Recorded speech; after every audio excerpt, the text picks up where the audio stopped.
જિલ્લાના ચાણસ્મા તાલુકાના ઝીલિયા ગામે એક ફાર્મ હાઉસ પર 15 થી 20 જેટલા શખ્સોએ હથિયારો સાથે હુમલો કર્યો હતો। મંદિરના ફાળા ઉઘરાવવા મુદ્દે મનદુખના કારણે આખો બનાવ બન્યો હોવાનું માનવામાં આવી રહ્યું છે। ત્યારે આ હુમલાખોરોએ ફાર્મ હાઉસના ગેટ અને દિવાલ પર તોડફોડ કરી હતી અને જાનથી મારી નાખવાની ધમકી પણ આપી હતી। આ સમગ્ર ઘટના દરમિયાન ટોળાએ પોલીસ પર પણ હુમલો કર્યો હતો અને પોલીસ કર્મચારીઓને ત્યાંથી પોતાનો જીવ બચાવીને નીકળવાની ફરજ પડી હતી।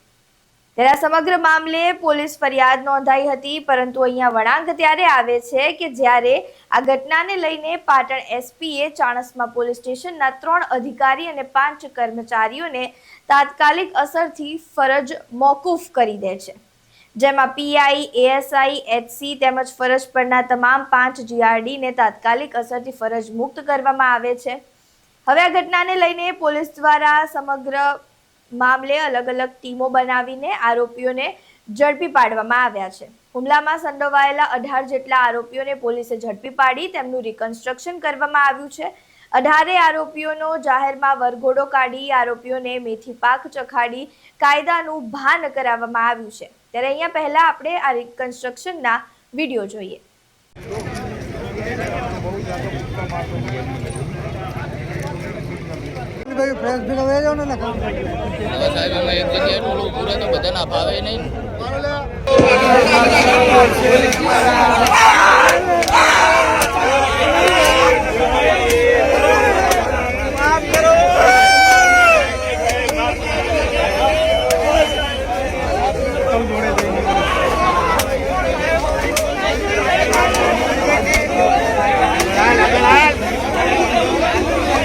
હવે આ સમગ્ર ઘટના અને રિકન્સ્ટ્રક્શન મામલે પોલીસે માહિતી આપી છે, તે શું કહી રહ્યા છે તે જુઓ।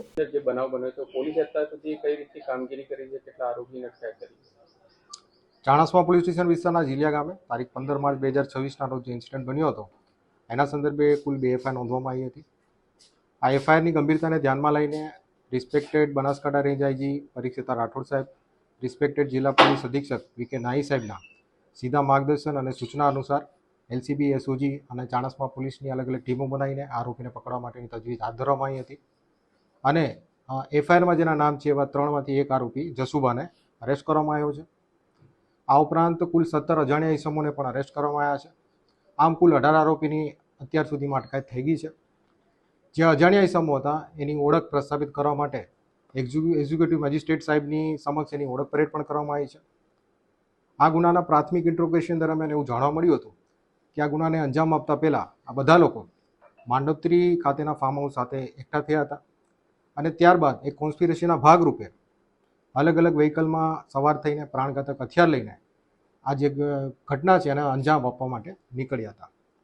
જેથી ગુનાની સાચી હકીકતથી વાકેફ થવા માટે આરોપીને સાથે લઈને આનું રિકન્સ્ટ્રક્શન પંચનામું પણ કરવામાં આવ્યું હતું અને ત્યારબાદ આ બધા આરોપીને નામદાર કોર્ટમાં રજૂ કરવામાં આવ્યા હતા। જે પકડવાના બાકી આરોપી છે એની તપાસ માટે નામદાર કોર્ટ પાસે રિમાન્ડની માંગણી કરવામાં આવી હતી અને નામદાર કોર્ટે અમને 5 દિવસના રિમાન્ડ આપ્યા છે। આ રિમાન્ડના સમય દરમિયાન જે પકડવાના બાકી આરોપી છે એની શોધખોળ કરવામાં આવશે અને તમારા માધ્યમથી હું લોકોને જણાવવા માંગીશ કે આ જે આરોપી છે એને કોઈ પણ શેલ્ટર આપ્યું છે, મદદગારી કરી હશે તો એના વિરુદ્ધ પણ કાયદેસરની કાર્યવાહી કરવામાં આવશે। બીજું, પોલીસની સાયબર સર્વેલન્સની ટીમને એવું ધ્યાનમાં આવ્યું છે કે અમુક લોકો સોશિયલ મીડિયાના માધ્યમથી આ ઘટના સંદર્ભે 2 જૂથો વચ્ચે વૈમનસ્ય ફેલાવવાનો પ્રયત્ન કરી રહ્યા છે। તો આપના માધ્યમથી જણાવવા માંગીશ કે ભારતીય ન્યાય સંહિતા મુજબ આવું કોઈ કૃત્ય કરતું હોય તો એક ઓફેન્સ બને છે અને સાયબરની ટીમ એના સર્વેલન્સમાં છે। પોલીસને આવી કોઈ વસ્તુ ધ્યાનમાં આવશે તો એના વિરુદ્ધ પણ કાયદેસરની કાર્યવાહી કરવામાં આવશે। કોઈ કાર્યવાહી કરવામાં આવશે કે જે રીતે સોશિયલ મીડિયાની અંદર વરવિખેર થાય રીતના વિડીયો અપલોડ કરી ગયા છે? ભાવેશ બળદેવભાઈ દેસાઈ કે ભાવેશ ઝીલિયાના નામથી ઓળખાય છે, એના વિરુદ્ધ ગુજરાત પોલીસની વાત કરીએ તો અલગ અલગ એવા 20 ઓફેન્સ રજીસ્ટર થયેલા છે। પાટણ પોલીસની વાત કરીએ તો એના વિરુદ્ધ આર્મ્સ એક્ટ 323 એટલે કે મારામારી અને ગુજસીટોક જેવા ગંભીર ગુનાઓ સહિત કુલ 10 ઓફેન્સ રજીસ્ટર થયા છે। તમારા માધ્યમથી લોકોને જણાવવા માંગીશ કે આ ભાવેશ બળદેવભાઈ દેસાઈ કે એના કોઈ સિન્ડિકેટના મેમ્બર વિરુદ્ધ કોઈને પણ બીજી કોઈ પ્રકારની ફરિયાદ હોય તો કોઈ પણ પ્રકારના ડર વિના તે પાટણ લોકલ ક્રાઇમ બ્રાન્ચનો સંપર્ક કરી શકે છે। એના વિરુદ્ધ કાયદેસરની કાર્યવાહી કરવામાં આવશે અને તમારા માધ્યમથી જણાવવા માંગીશ કે આવા કોઈ પણ અસામાજિક તત્વો, ગુંડા હોય સિન્ડિકેટ મેમ્બર્સ હોય, બરાબર, એના વિરુદ્ધ જ્યારે લો એન્ડ ઓર્ડરનો પ્રશ્ન આવશે ત્યારે પાટણ પોલીસ એમાં 0 ટોલરન્સ પોલિસી ધરાવે છે. કોઈ પણ પ્રકારની શરમ રાખ્યા વગર લોકો પાટણ પોલીસનો સંપર્ક કરી શકે છે. આવા કોઈ પણ ઇસમને છોડવામાં નહીં આવે, એના વિરુદ્ધ કડકમાં કડક કાર્યવાહી કરવામાં આવશે. આ ગુનામાં સર કેટલા જે આરોપી પકડવાના બાકી છે? અત્યારે વાત કરીએ તો જે નામજોગ આરોપી છે એમાં 2 આરોપી પકડવાના બાકી છે. અને મેં તમને આ અગાઉ કીધું એ રીતે આ આરોપીને કોઈએ મદદગારી કરી હશે, શેલ્ટર આપ્યો છે, એવા ઇસમો વિરુદ્ધ પણ કાયદેસરની કાર્યવાહી કરવામાં આવશે. ઝડપાયેલા આરોપી સાહેબ કોઈ ગુનાહિત ઇતિહાસ ધરાવે છે?